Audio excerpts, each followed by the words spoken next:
Hotter than a one-chip challenge and probably just as dumb. It's Bold Predictions on the Podcast Daily. It's Freaky Friday. That is Bill Landis, Jeremy Birmingham, and I am Austin Ward. And we are back. Forget about subdued peas, Berm. Those aren't any fun. Although we still, I don't think, got any right last week. 0 for 9. Did somebody win one? I didn't. I was pretty close on the McCord would have thrown for more yards than Austin Reed if he would have been allowed to play the whole fourth quarter. I'm going to give myself a half win on that one. Of course you will. Bill, did you get anything? No, I predicted, I think 3 40-yard touchdown runs. They got one, and then I think another 20-ish, 27-yard touchdown run or something like that. So I'm going to take half credit. Yeah. I guess I'll give myself half credit if we're just doing that for Jordan Hancock forcing a fumble. There you go. And Ohio State scored 2 defensive touchdowns. I knew they would. Come on. It was right up in here. All right. So Ohio State, Notre Dame, bold predictions. We're going to try again to get closer. So not just half credit. Let's get some full credit. I'm going to flip a coin to see who goes first so that you guys can fight over it. Heads is Bill. Wow. You win. Wow. I didn't even get to pick and I still won. Wow. Yeah. Great. Let's see. I'm trying. Which of these three are you two most likely to pick, and which means I should do it first? Let's go with a big Mike Hall game. How about that? Come on. I think I figured you'd all be thinking along the same lines. I liked when we talked with Mike Hall in the beginning of the year, or maybe before the year, and we said, what's it look like when you're at your best? And he said, did you guys watch the Notre Dame game last year? We're like, oh yeah, that's right. I think this is another game where he kind of shows out and reminds people how dominant he can be, just like he did last year. I think the middle of that Notre Dame offensive line at times is actually a bit problematic and probably something we have not talked enough about this year as we've discussed how good that offensive line is. I do think that it is a little vulnerable at guard and center, and particularly at right guard. So I like 2 sacks for Mike Hall in this game. I like 3 tackles for loss. He only has 4 tackles all year, which is kind of crazy. I don't think he's played poorly, but he's not been maybe the consistently dominant player we thought he'd be. But I think that guy shows up on Saturday night. He's not playing a lot of snaps, again. Is he? He's the second most defensive tackle. He's not playing 86 snaps. He's not playing more than Tyleik Williams. So they played 2. I just feel like he doesn't seem to be out there making the play. Tyleik's making the plays. Maybe Mike's freeing him up. Who knows? But I agree. This weekend is a big one for him to make something happen. Is it my turn, or do we have to flip a coin, or is it Austin? Flip it again. Yeah. Okay. Flip a coin, Austin. Heads again. That's me. Damn. Wow. He's got that two-face coin. Tough break for me. I do have one of those. It came with what was it? The bonus Two-face. DVDs back in the day. Gotta have a two-face coin and use it to mark my golf ball. I'm just kidding, Berm. You can go. No, I refuse. I think this is going to be a Cade Stover double ding dong. I can't shake the feeling. He's been such a valuable weapon for Ohio State. I think even more so than people may have anticipated, or me. We saw what he could do a year ago, but he's become a lot more adept at finding space, even getting schemed open at times, however you want to put it. The ball skills are sharp. He's looking impressive with the run after the catch and I don't think anybody wants to tackle him. People want to be critical of some of the work that he does as a blocker on the perimeter. I think that's fine, but he's showing the value in a lot of other ways to help the Ohio State passing attack. And also he does still throw 1 or 2 blocks a game where you're like, that doesn't seem like it was enjoyable to be on the receiving end and it frees somebody up. He is really, really important to the Ohio State offense. If Notre Dame has to get creative to defend Marvin Harrison, and I would include moving around a corner to follow him wherever he goes on the field. If they take that step, which, that's just a little bit out of the norm for college football defenses, I think it tells you how much concern there will be with Marvin Harrison and Mecca Buka. And if that does wind up being the case on Saturday night, Cade Stover is going to run wild and find the end zone twice. I like it. When Cade Stover gets to a double ding dong, do you get 20% off beef from Stover Farms or something like that? That should be a promo. It's BOGO. It's a buy one, get one. Love that. BOGOs are fun. Do you guys know that Sam Hartman's nickname is Father Time?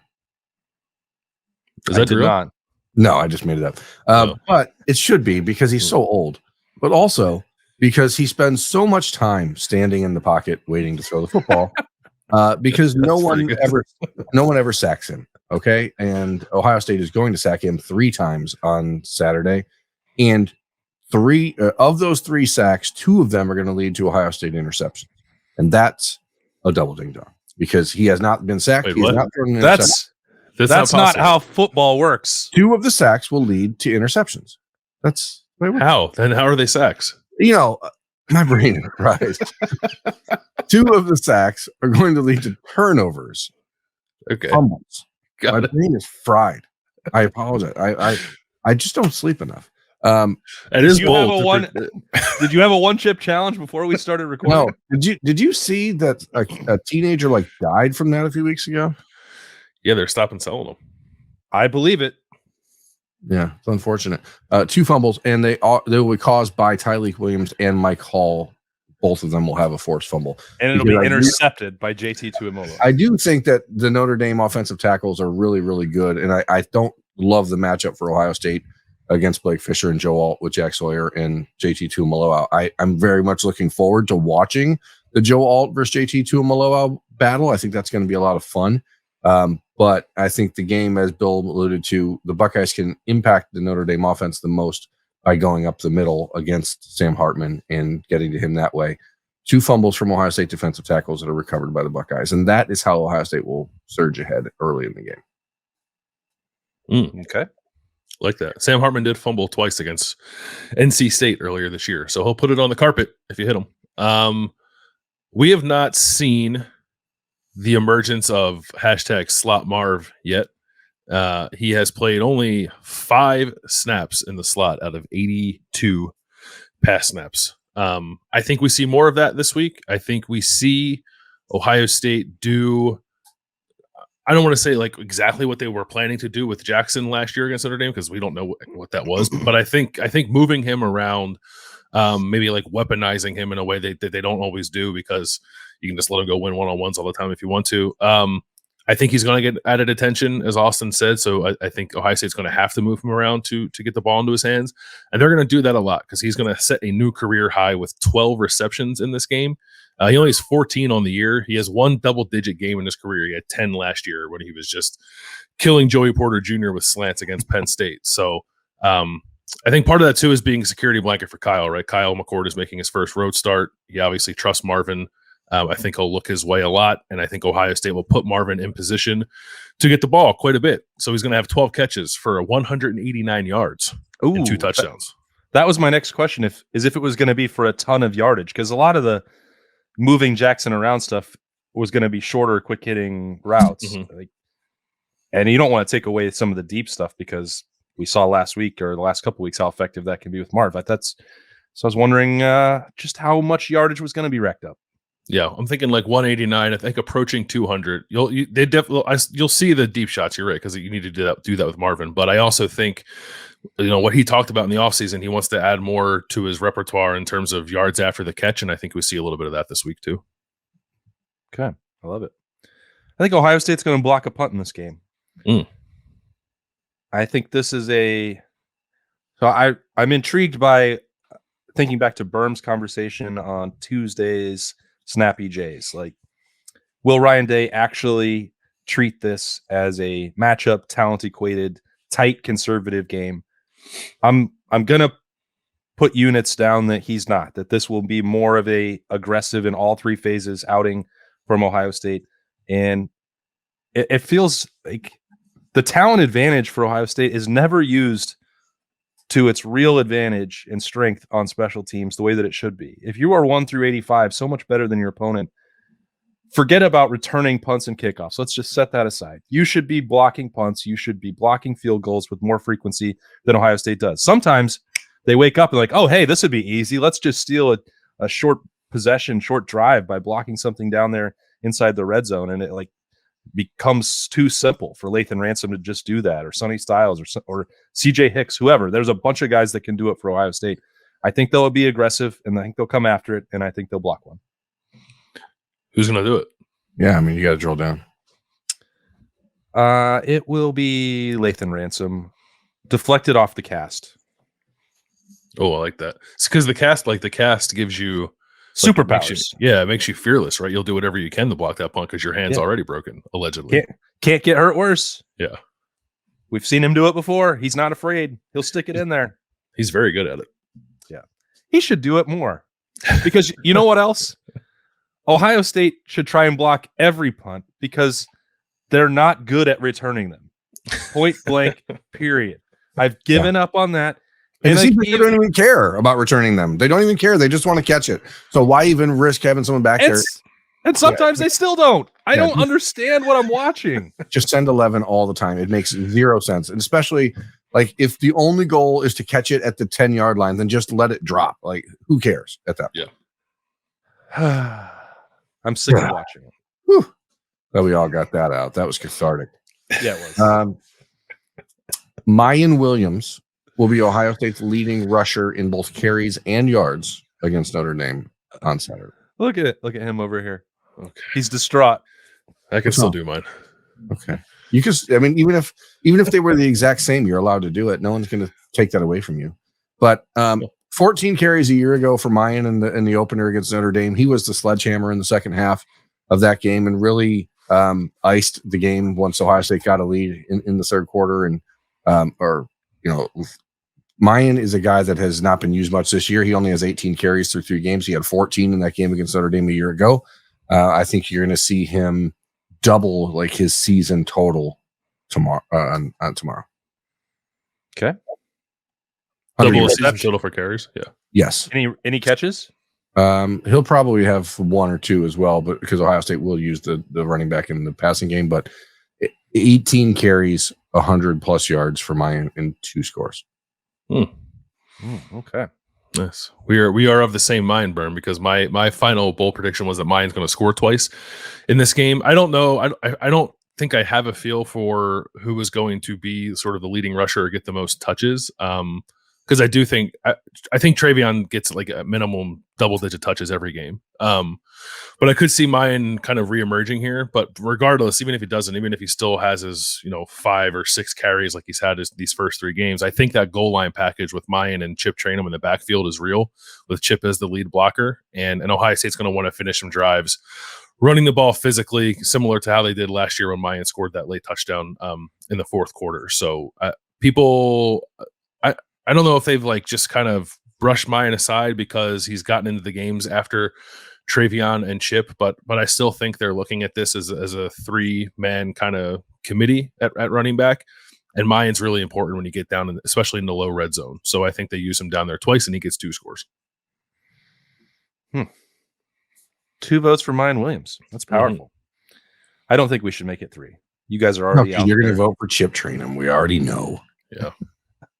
I don't have a bold prediction for Chip Trainum, although I do think he's going to score a touchdown. My third was going to be on the defensive side of the football, so I can cover all 3 phases of the game. You must win matchup games in all 3 phases.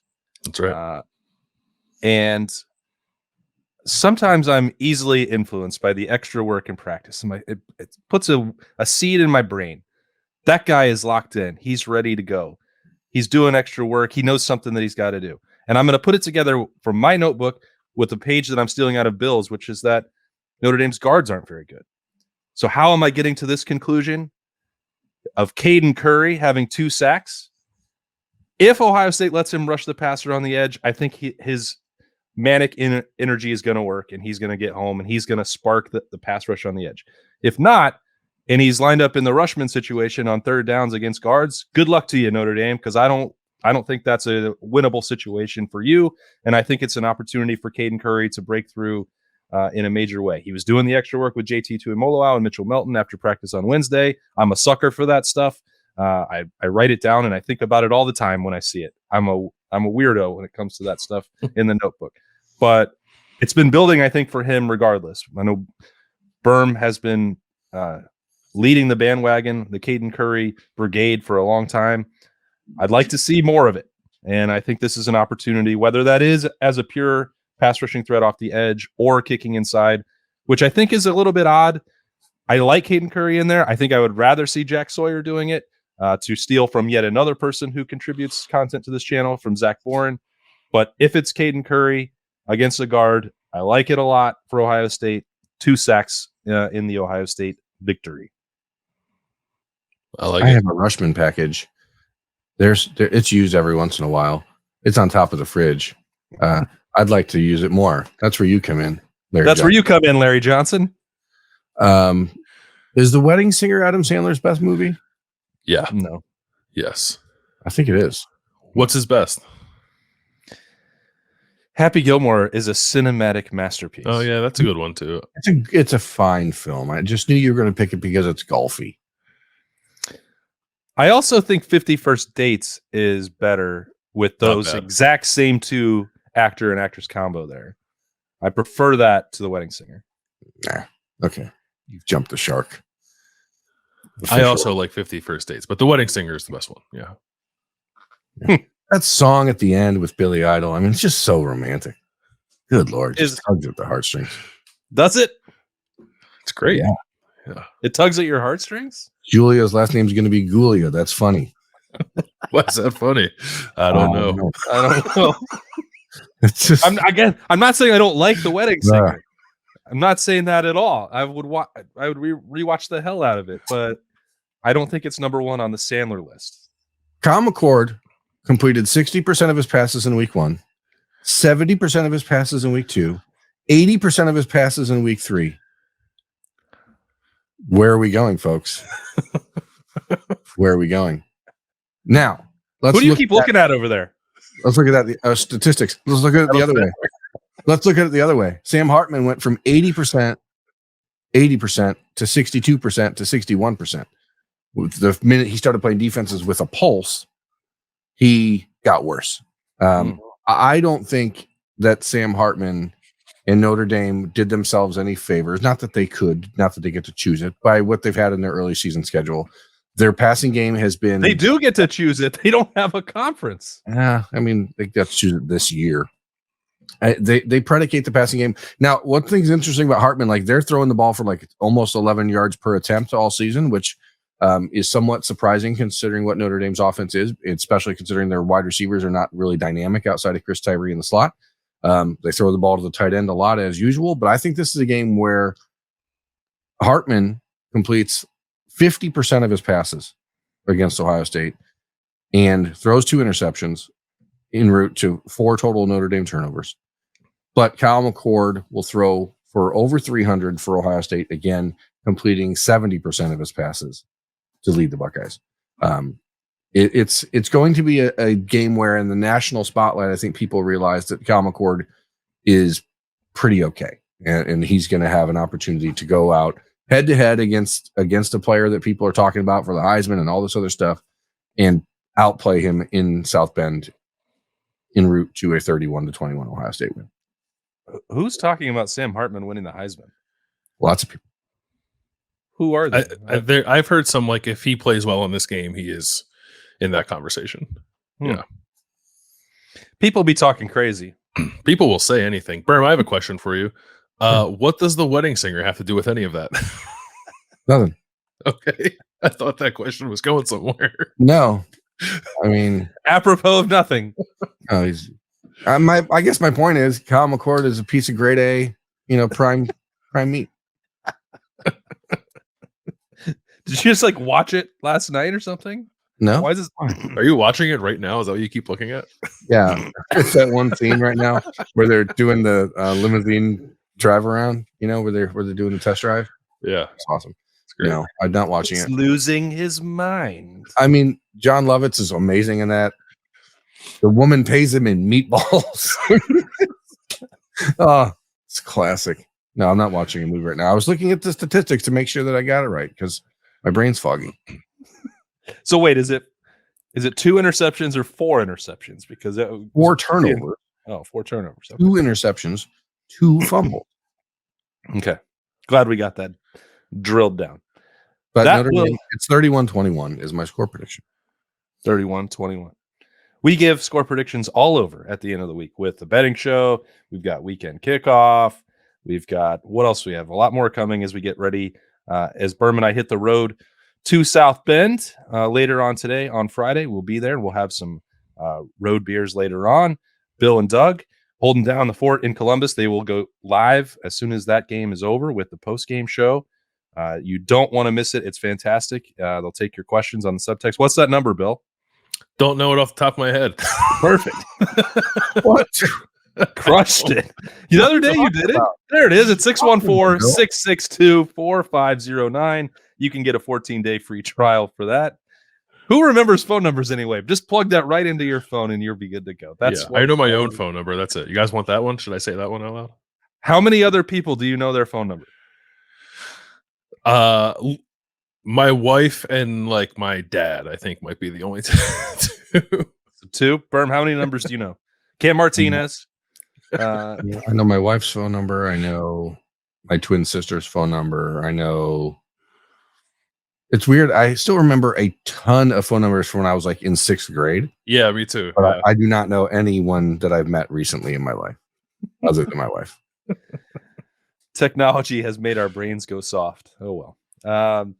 Smooth brain stuff. Smooth brain stuff. Special stuff. And that's what leads to stuff like bold predictions on Freaky Friday, the podcast daily. Thanks for joining us. Thanks for following along all week. Now the good stuff has arrived. Ohio State at Notre Dame Saturday night. Stay with us on the podcast for full coverage of that as always. That is Bill and Berm. I'm Austin. We'll talk to you later.